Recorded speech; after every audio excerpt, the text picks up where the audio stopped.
Hey, what's up, guys? Welcome out to another episode of According to Kaz Queen. And as always, I'm Kaz. And I'm Queen. And these are conversations that take place between a husband and wife in the privacy of our own home that we bring to you guys, sometimes to make you laugh, sometimes to make you think, but always to open up the lines of communication between husbands and wives, men and women, friends and lovers, all of that good stuff. If you're joining us now, of course, you can be checking us out on all streaming services, and we are available on Black with No Chaser Radio. Shouts out to the whole Black with No Chaser Radio crew. All you got to do is download the BWNC radio app. That's right, the BWNC radio app. You can check us out there. And of course, we're available on all social media platforms. All right, we are on Facebook.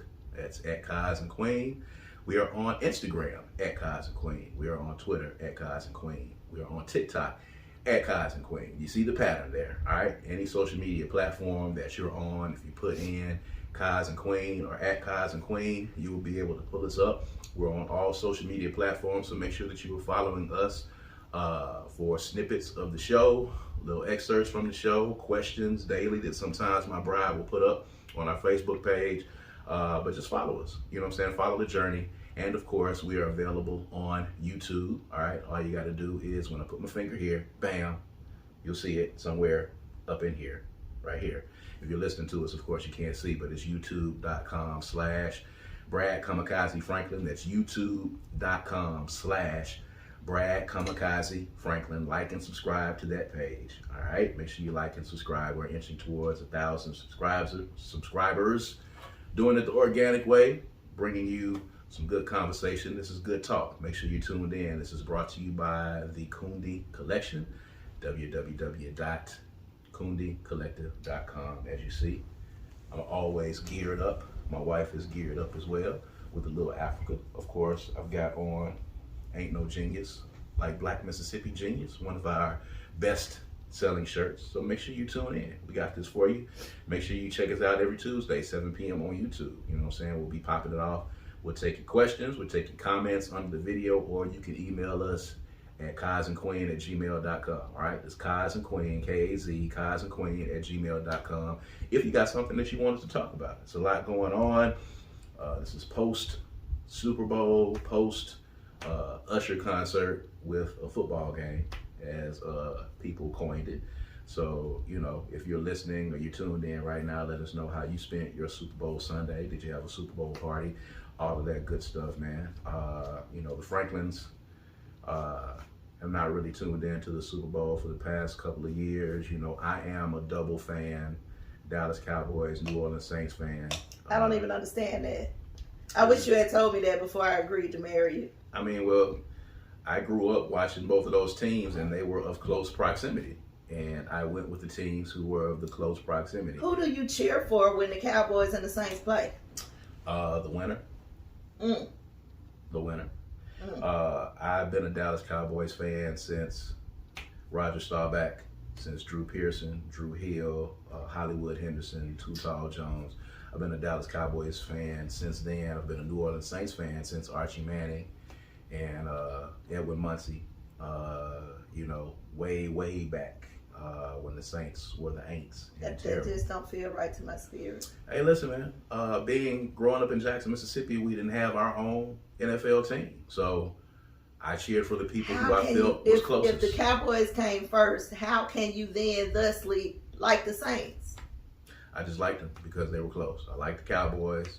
I was a really huge fan of Roger Staubach. Maybe really you're a Cowboys fan that sort of roots for the Saints. Maybe you're an I might be a Saints fan that roots for the Saints fan. I might be a Saints fan that roots for the Cowboys because the Saints are the closest. To me, the Saints are Jackson, Mississippi's NFL football team. That's the way I feel. I'm uncomfortable with this whole conversation. I mean, hey, and slightly embarrassed. Well, I mean, you don't need to be embarrassed. I mean, I'm a Dallas Cowboys fan as well, and you were or are a diehard Dallas Cowboys fan. So if anybody's going to be embarrassed in this conversation, it'll be you. Partially me. I just said I was embarrassed. What's your statement again? About being a Dallas Cowboys fan? About you being a Saints and a Dallas Cowboys fan. And I said that Dallas Cowboys fans should be embarrassed, period, to be Dallas Cowboys fans. Oh, well, you know, what tomato. Tomato, tomato. I'm definitely not ashamed of being a Dallas Cowboys fan. Okay.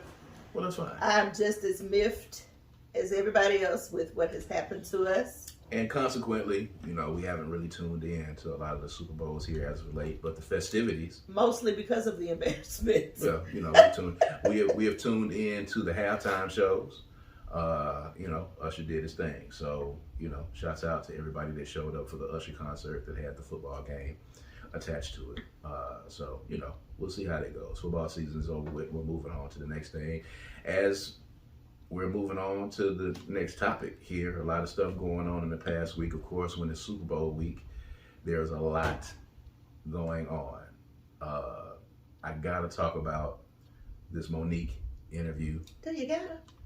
I gotta, because it's just sticking in my craw. This whole thing with Cat Williams and Monique and Kevin Hart's wife going out on the road with Cat Williams as well. It's just kind of sticking in my craw. It seems like a bunch of people who are just not satisfied with their lot in life. They've all teamed up to try to get a bag. And I don't know if I like it or not. I'm still kind of processing, because I like for people to have the ability, if you feel like you're wronged, I feel like people should have the right to express themselves and speak on it. Everybody has a right to speak their truth, but I just think it's coming from a place of disappointment with where people's particular careers are. Kat will tell you that it's not, but Monique is very vocal in the fact that she feels like her career would be in a different place. But I think in a lot of instances, her career would be in a different place had she made different choices and different decisions. I don't know. It's just weird to me. So here's my take on Monique specifically. Okay. Monique probably does have truth to what she's saying. Where there is smoke, there's fire. She's got some receipts for a couple of things, yes. She probably has legitimate reasons for why she feels the way she feels, at least legitimate to her. Mm-hmm. And when that's not for us to judge the legitimacy from her perspective.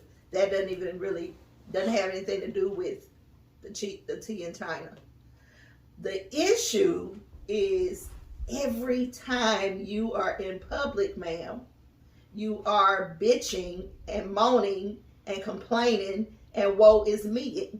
Mm-hmm. I have not heard Monique tell a joke that was not related to being blackballed in Hollywood in the last 7-8 years or whatever Precious came out. Yeah.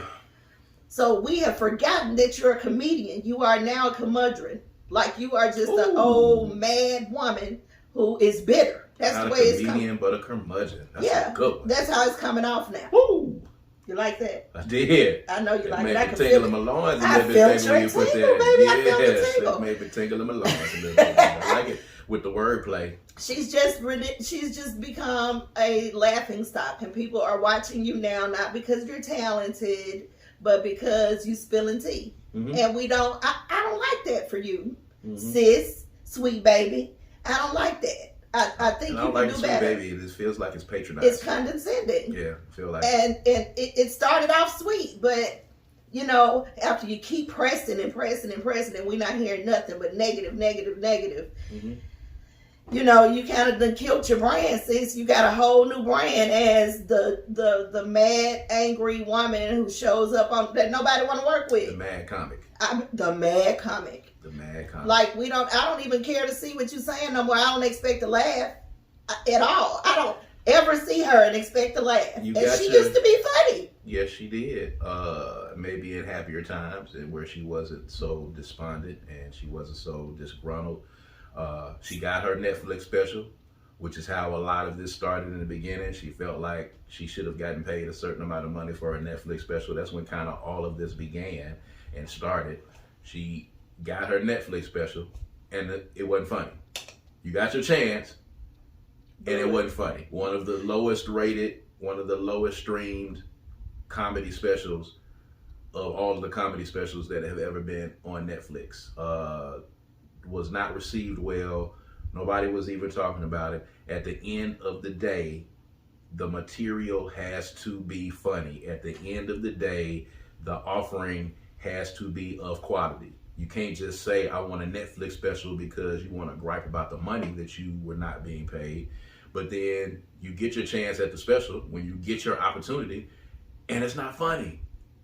It's not funny at all. It's there and nobody's even talking about it. So you got your special, you got your money, you had the opportunity to show people. You're supposed to be killing it. Yes, you're supposed to you're kill supposed it. To crush it. You're supposed to do better than anybody before you has done on a comedy Netflix special.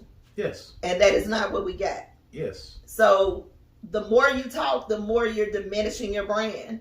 Like, if that's your brand anymore. I don't know what the brand is anymore. Like, maybe you should go back to showing us yourself working out. You know what I'm saying? Like, figure out something else, because the comedian thing might be over.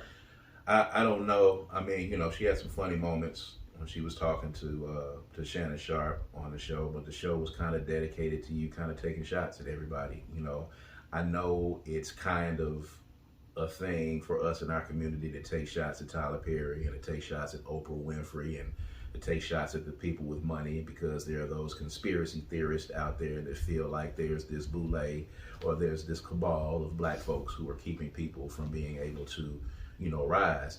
And she has this recording where she says that she has it legally because it's legal to record conversations wherever she was.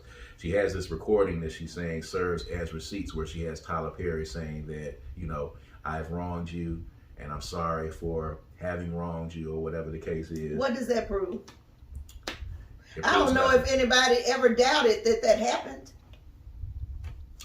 Well, Tyler Perry says that he never, and I get 50 Cent's point in this, and I'm going to respond to that. 50 Cent said he went and reached out to Tyler Perry and was like, are you telling people not to work with Monique? He said, I have never, ever, ever told anyone to not work with Monique, and I don't think anyone actively made a phone call and told somebody don't work with Monique. Then 50 Cent said, well, have you called people and told them to work with Monique? And Tyler Perry was like, I haven't, and I haven't seen it that way. Maybe you're right, which is a good point. But I will also say, at the end of the day, it's not Tyler Perry's job to go out and get Monique jobs. Yeah. It's not his position, it's not his job, nor is it his obligation to call people to tell people to work with Monique. You know whose obligation it is? That dude, that's her husband, that's supposed to be her manager and agent. That's the person that's supposed to be going out to get you jobs. The problem here is not Tyler Perry or Oprah. The problem is you're married to a dude who is not really in depth and in tune with being the manager of a comedian or someone of your talent, who doesn't really know how to get you work. He doesn't know how to read contracts properly, did not know what a press junket is. On the Precious movie, when they told you to go out and do press and do foreign press for this movie, you told them that it wasn't in the contract, which thus led to a lot of people not wanting to work with Monique and being difficult. It is just proven that you're not really adept at what it is that you're doing. It's your husband's job, Monique, to go out and get you work. It's your husband's job to go out and to find you things to do. Even though you have stated that as an Oscar winner, you feel like you should not have to audition, which I think is ridiculous because... Oh my God, that's the most ridiculous thing I have ever heard. This sounds just kind of like privilege that she's creating in her own brain that doesn't exist for everybody else. A bubble in her brain that she feels should work, and the rest of the world should just buy in to what she's saying. I don't think that there is another supporting actress or actress that has won an Oscar that will get in an interview anywhere and say to anyone, I feel like I shouldn't have to audition for a role. You got Meryl Streep, you got Jane Fonda, Sally Fields, you got all these people. Like, I can't go down the list. I actually looked on that day when I looked at that excerpt where she said that. I looked at the list of people who have won supporting actress and won actress, and it is a who's who in Hollywood. And what about all the people who've never won? We are over here griping about the fact that black people are not winning. And you're saying that they have to wait till they win to get these roles? Like, that's what makes you a great actor and actress when we can't win them and we clearly have the talent. Right. So that's all just a frivolous nonsense.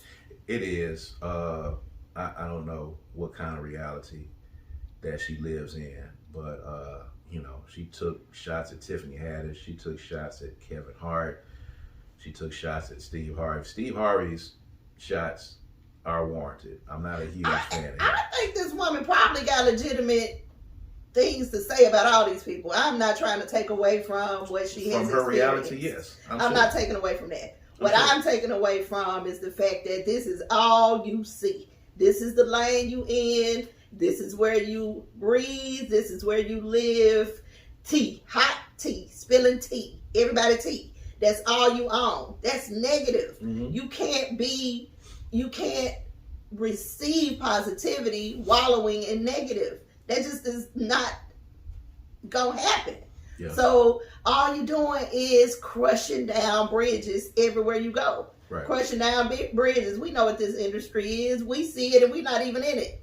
Mm-hmm. So you should know better as well. I don't know if this is, I don't know what her end goal is, because when you get through, once you convince everybody that all these people are shitty and that they should not be fooling with them because they did you wrong, what you gonna do then? Yeah. Because then the people that you built all these relationships with, built your brand with, had these brothers and sisters and sweet babies, all these people not gonna want to fool with you no more. So what you gonna do at the end when ain't nobody there but you? You won, but you alone. How's that winning? Well, her daddy is gonna be there at the end, I guess. And I don't know if he gonna be there too long if it ain't no money rolling in. You know what? I'm telling you, I'm gonna be honest. I see in about 5, 6, 7 years, I see him being gone, and I see him doing his interview circuit and going out on the road, and I see them turning on each other, because that's how these things always end at the end of the day. They always say, she told Tiffany Haddish, if you had a husband like mine, you'd have never got them 2 DUIs, which I don't know how she got there, because I've watched excerpts of the interview. I haven't watched it in continuity, but I don't even know how you got there. I don't even know how that became a thing, because it's obvious your husband is not one that everybody aspires to have at the end of the day, because he clearly doesn't know how to handle business. But, that's neither here nor there. The responses are neither here nor there. I'll just say this, and it doesn't matter what field you're in, and I think you feel me on this. Regardless of how talented you are, if you are someone that is genuinely a curmudgeon, you have a bad attitude, you walk in with a bad attitude, you walk in and you're being a contrarian just because, you don't smile, you're not nice to people, you have an attitude, you're aloof, unprofessional. And take pride in being that way. And take pride in being unprofessional and take pride in being difficult. People will not work with you. They will tend to avoid you at all costs. I personally, in my own life and in the business world, I will work with people who are pleasant and peaceful to work with before I work with talented people, and I do it all the time, because peace and productivity is the most important thing at the end of the day. And if I am a director, if I'm a producer of a movie, and I can find somebody that might not have the chops that you have, but they are going to be less of a headache for me at the end of the day, I will choose the non-headache before I choose the headache. Absolutely. My days of working hard to try to work with somebody, those days are gone for me. When there's people who can do it, who are as good as you are, who will do it easily. Or who are teachable. Yes, or malleable at all whatsoever. A person who understands that I'm in a movie like Precious. I have the opportunity to be an Oscar award winner. Doing press is what comes with that. I've been in the music business. I'm in the music business. Doing press is what comes with dropping albums. I have watched over the past couple of days, I have watched Killer Mike do all kinds of interviews everywhere.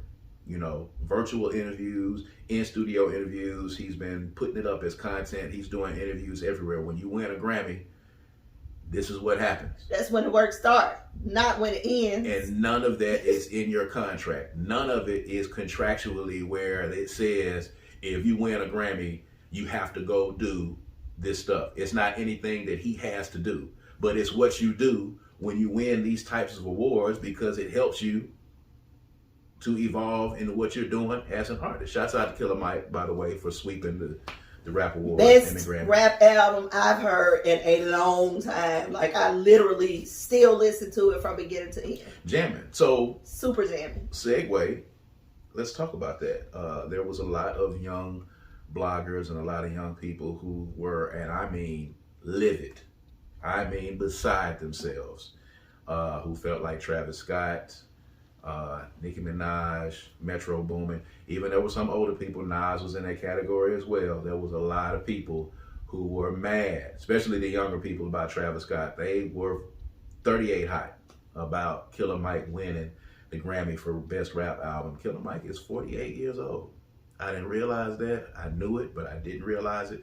He's only a few years younger than me, and he put out, literally, he put out the best rap album. The and best he's been hip-hop around album. a long time. And he's been around a long time. They don't know him.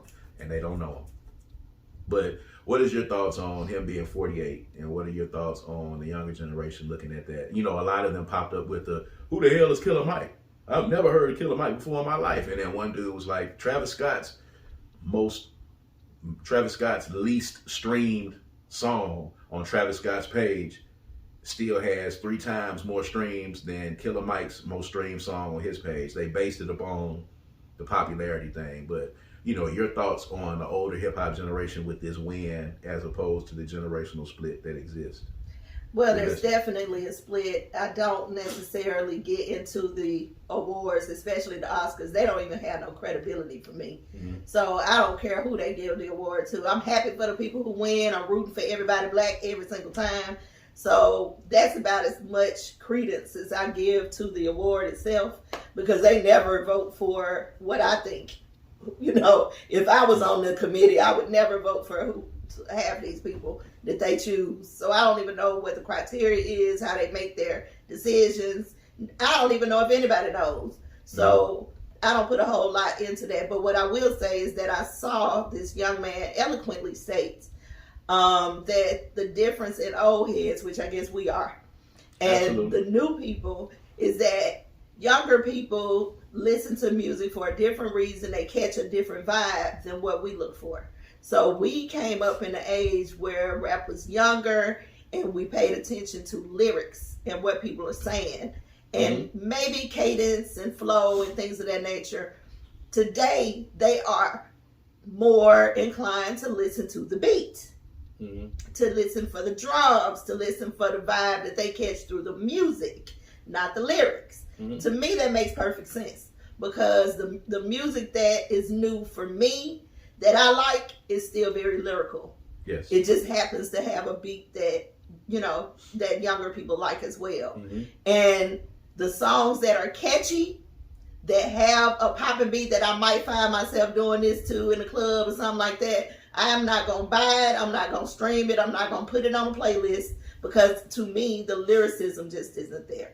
And so I think that's something that we need to note, is that the ears hear different these days than they did when we were, you know, than they do for us. And it is fair. It's just different. You know, it doesn't mean that Sexy Red is not, you know, I don't necessarily like her music. I don't, but there are people out there who would put her against somebody that I would put against and pick her every time. But I wouldn't, you know, because it's just not lyrical. Yeah, those comparisons need to stop. Like, you know, let the music grow. There are people that say that Boosie is a better lyricist than Jay-Z, and 21 Savage is a better lyricist than J. Cole. There are people that have these comparisons, and it's stupid because A, it's categorically incorrect, but, you know, B, it's really kind of what your taste is. It's subjective. It's subjective at the end of the day. But I challenge everybody that's younger out there that's listening to just expand your palate a little bit. It's they okay. Probably challenge us to expand our palate. I listen. You do. Yes, I do. You I listen to a lot of it. This man here listen to everything. Sometimes I get in his truck and I'll be like, oh my God. And why are we listening to some of it is good and some of it is not. But I'm going to listen because I'm still in the business, so I got to understand what the ears are kind of listening to. And the young man that you saw doing the TikTok, he basically said, we like vibes. He's like, I don't really even have to understand what it is they're saying. They could be mumbling, but if we catching a vibe with it, you know, hey, that's cool. If y'all operating on vibes, that's great. I don't know how he's determining vibe. I don't know what a vibe is, because Killer Mike's album was a whole vibe. It jammed all the way through. There was substance to it. There was subject matter. You know, there are songs on there that, you know, cut right to the gut. They don't want it to cut. They don't want the depth.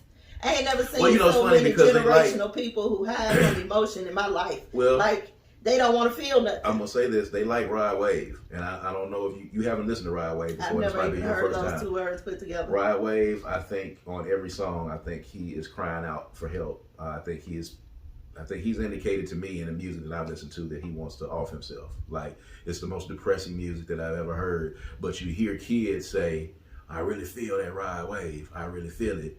And it really gets me and it cuts me. And it could be just a generational thing for what kids are feeling these days as far as them, you know, hiding their emotion. There are some that are emotional in a sense, but at the end of the day, it's a generational shift. But, you know, to everybody that's out there that's in their late 40s or in their 40s, late 30s or whatever the case is, if you still want to do music, if you still feel it, if you still feel like you have something to offer that's good, do it. Hip hop is the only genre of music, again, where old artists are ridiculed, where you are shunned and you are scolded if you're still trying to do music. I see posts all the time talking about, you know, if you're 30-something years old still trying to rap, you need to give it up, or you should be embarrassed if you're 30-something and you're still trying to rap. And you know, that has probably prevented a lot of people from continuing on with something that they love to do.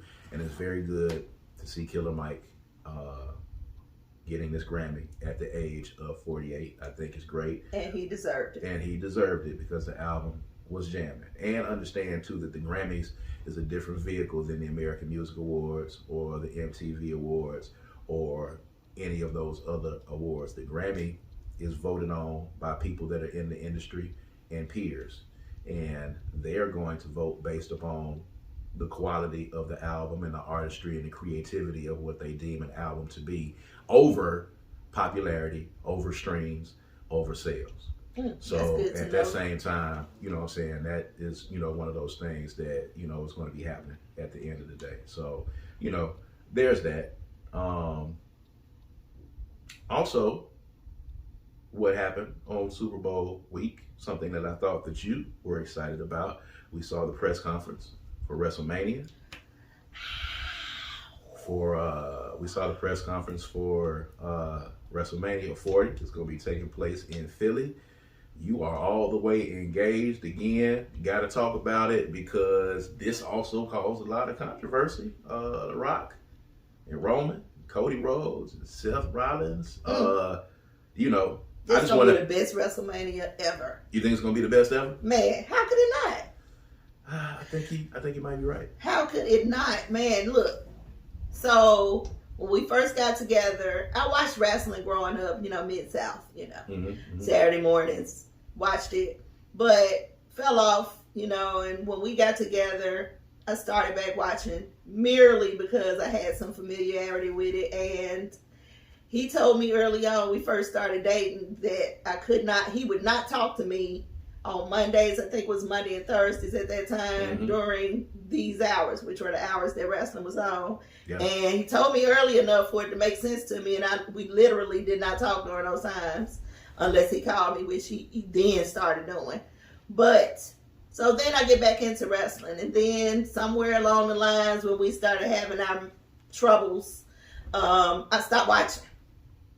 Lost interest, started watching other stuff, blah, blah, blah. But anyway, started back recently watching it about 2 years ago. Yeah.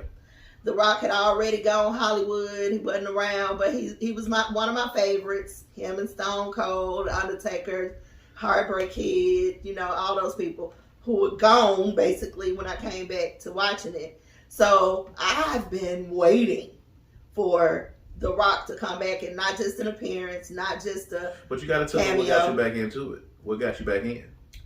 What you mean? Oh, I came back. What really locked me in was the Bloodline. Yes. I love the Bloodline. Perhaps the greatest wrestling story, the greatest wrestling storyline of all time. Yes, yes. And I was very intrigued by how intricate, you know, The Rock had his show on, Young Rock. So I was able to kind of get some inside scoop and pick out some people that I knew that were actually involved in his life.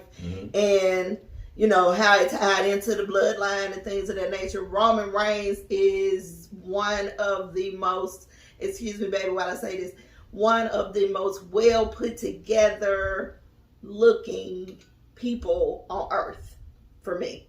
And right up under him, not too far, is The Rock.